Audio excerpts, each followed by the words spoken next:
What is the key to happiness? Is it more money, a bigger house, fancy cars, another degree to put on your wall? Well, it turns out it's actually none of those. And there's proof now, because Harvard did an 80-year study on happiness that started in 1938, where they interviewed 724 teenage boys from all walks of life, from students at Harvard to boys that lived in houses with no running water. And overall, there was one key factor to a person's happiness, no matter where they came from or how successful they did or did not become.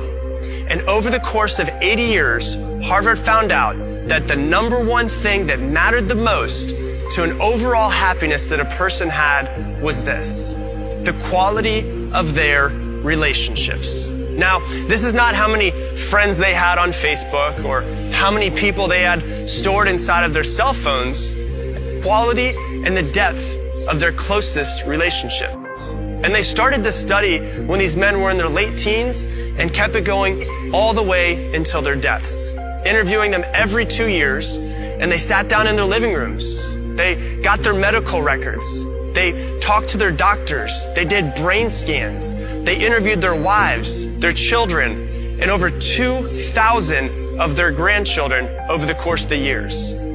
And over again, they found that happiness or lack of happiness came from their relationships. But there was one interesting finding that the professors did not expect.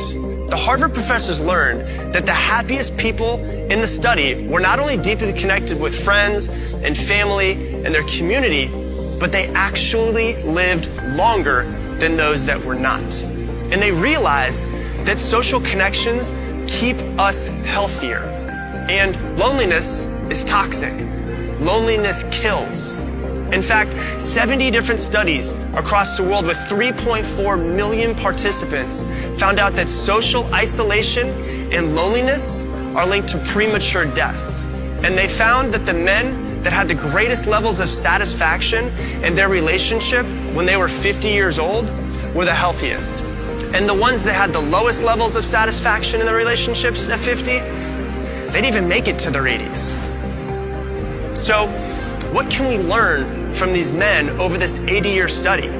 If you want to be happy, then there's one thing that you should focus on, and that's the quality of your relationships. And that's with the people that are around you, the ones that you are closest to. Sure, go out and get the success you want, the money, the house, the cars, the business, or whatever else that you desire. That's your prerogative. But don't think that those things will make you happy.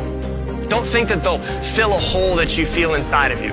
The only thing that can make you truly fulfilled are deep, meaningful, close relationships. So love the ones that are around you and put your relationships first and work on developing them.